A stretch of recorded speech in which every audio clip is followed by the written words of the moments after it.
इस वीडियो में हम नारेशन को बेसिक फंडामेंटल्स के साथ समझेंगे और एडवांस तक जाएंगे। जो भी 12th क्लास में जो स्कोप है, नारेशन जिस तरह से पूछ सकता है, वो सभी तरीक़ों से रूल्स के साथ, एग्जाम्पल्स के साथ समझाया जाएगा।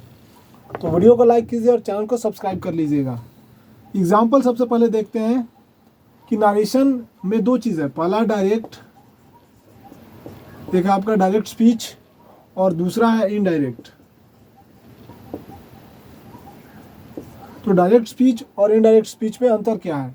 ही said to me you are my friend. उसने मुझसे कहा कि मैं तुम्हारा दोस्त हूँ, तुम मेरे दोस्त हो। यू आर माई फ्रेंड, तुम मेरे दोस्त हो। ठीक, यानी ही का जो स्टेटमेंट है, ये जो यहाँ पे सब्जेक्ट है ही, इसका स्टेटमेंट हम अगर इसी की भाषा में बोल दें, ही ने जो बोला है मुझसे, यानी उसने जो मुझसे बोला है, अगर उसी की भाषा में हम बोल दें तो वो डायरेक्ट स्पीच है, वो हो गया। अगर हम ही की बात को, ये जो लिसनर है, सुनने वाला है, जो यहाँ पे मी है, मैं हूँ, अगर उसको हम अपने लैंग्वेज में ट्रांसलेट करके बोले, किसी और को बताएं, ही टोल्ड मी, उसने मुझे कहा कि आई वॉज हिज फ्रेंड, मैं उसका दोस्त था। ठीक है ना, उसने मुझसे कहा कि मैं उसका दोस्त था। लेकिन जब ही बोलेगा तो क्या बोलेगा? He said to me you are my friend, तुम मेरे दोस्त हो। ठीक है ना, तो इसके बोलने का तरीका जो हो गया डायरेक्ट स्पीच, और जो इसकी बात को हम चेंज करके अपनी भाषा में हम बोले, वो हो गया इनडायरेक्ट स्पीच। रूल इसमें क्या काम करता है? सन बाई 1 2 3, ये रूल आपने देखा होगा, ये समझ लीजिए बहुत अच्छे से। सन बाई 1 2 3 का मतलब है कि जो सब्जेक्ट है फर्स्ट पर्सन के अकॉर्डिंग चेंज होगा, जो ऑब्जेक्ट है वो सेकंड पर्सन के अकॉर्डिंग चेंज होगा, और जो है ना जो सेकंड पर्सन है वो ऑब्जेक्ट के अकॉर्डिंग, और जो थर्ड पर्सन है उसको नहीं बदलेंगे। जैसे थर्ड पर्सन में कौन कौन आते हैं? ही, सी, it, they, the boys.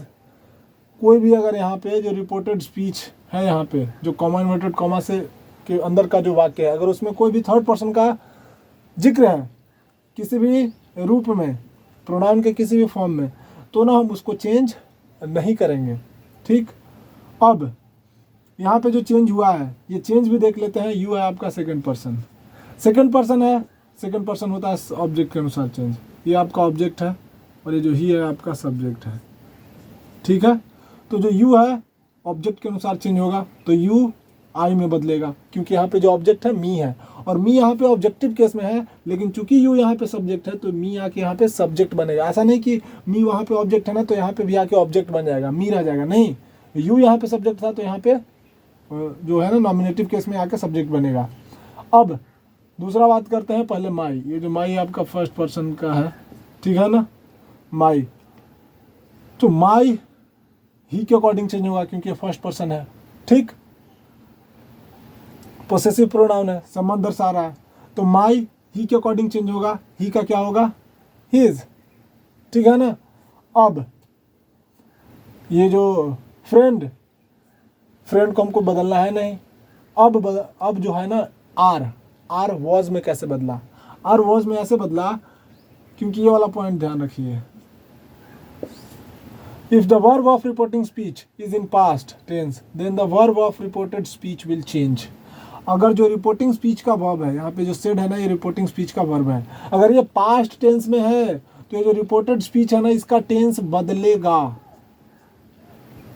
Simple सी बात। और इसके अलावा अगर ये प्रेजेंट टेंस या फ्यूचर टेंस में है तो कोई बदलाव जरूरी नहीं है। अब चेंजेस ऑफ टेंस देख लेते हैं किस तरह से बदलेगा। प्रेजेंट इंडेफिनिट बदलेगा पास्ट इंडेफिनिट में, ठीक है ना, या simple present past, simple past में, प्रेजेंट कॉन्टिन्यूअस पास्ट कॉन्टिन्यूअस में, प्रेजेंट परफेक्ट पास्ट परफेक्ट में, और present perfect continuous past perfect continuous में बदलेगा। कोई डाउट नहीं।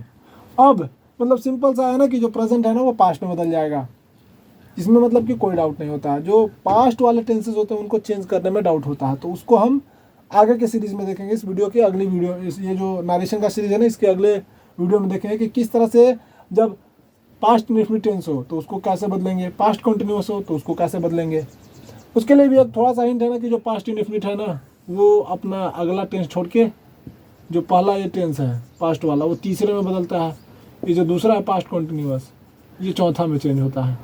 ठीक है ना, इसको ऐसा भी याद रख सकते हैं, कॉन्टिन्यूअस वाला कॉन्टिन्यूअस में बदलता है और जो इनडेफिनिट है ना वो अपना परफेक्ट में बदल जाता है। कोई डाउट नहीं है, उसको अगले वीडियो में अच्छे से डीपली एक्सप्लेन करेंगे हम और सीखेंगे भी। तो उम्मीद करता हूँ ना कि आपको जो बेसिक जनरल रूल्स हैं नरेशन के, अगर आप पहली बार भी पढ़ रहे हैं तो आपको ये समझ में आया होगा कि ये वाला फार्मूला कैसे काम करता है, जो फर्स्ट पर्सन सब्जेक्ट के अकॉर्डिंग, सेकंड पर्सन ऑब्जेक्ट के अकॉर्डिंग और थर्ड पर्सन नो चेंज। हमने ये वाला चीज़ समझा और इस एग्जांपल से हमने देखा कि किस तरह से जो है ना सब्जेक्ट यहाँ पे जो फर्स्ट पर्सन है यहाँ पे ही के अकॉर्डिंग यहाँ पे हिज हुआ। ठीक, अब यहाँ पे जो है ना आर जो है वॉज कैसे हुआ, यही बात यहाँ पे जो है ना यू आर माई फ्रेंड, जो इज एम आर होता है, इज एम आर, जो इज एम आर होता है वो जब पास्ट टेंस हो, यहाँ पे रिपोर्टिंग स्पीच का जो वर्ब वो पास्ट टेंस में हो तो वाज और वर में बदल जाता है। ठीक है ना, इतना ध्यान रखना है। तो जो आई के साथ वर का प्रयोग होगा नहीं, वाज का प्रयोग होगा, तो आई के साथ हम वाज का प्रयोग किए हैं। तो चैनल को सब्सक्राइब कीजिए, वीडियो को लाइक कीजिए, कमेंट कीजिए अगर कोई भी डाउट है इस वीडियो से रिलेटेड या नरेशन से रिलेटेड या इंग्लिश ग्रामर के किसी भी पोर्शन से जो 12th में है इंक्लूडेड, उससे अगर आपको कोई भी डाउट है तो कमेंट कीजिए ताकि उस पर अगला वीडियो मैं बना सकूं। और इनपुट ज़रूरी है, अगर आप डाउट हमको बताएंगे कि हाँ ये डाउट हो रहा है एक्चुअली, तो उस डाउट पे रिसर्च करने के बाद, अच्छे से समझने के बाद उसके अकॉर्डिंग हम वीडियो बनाएंगे तो फिर आपको ज़्यादा समझ में आएगा। तो कोशिश करना है कि डाउट कमेंट में शेयर करना है ताकि आपके लिए ज़्यादा से ज़्यादा फ़ायदेमंद हो सके वीडियो। बहुत बहुत धन्यवाद, ध्यान रखिए, पढ़ते रहिए, खुश रहिए।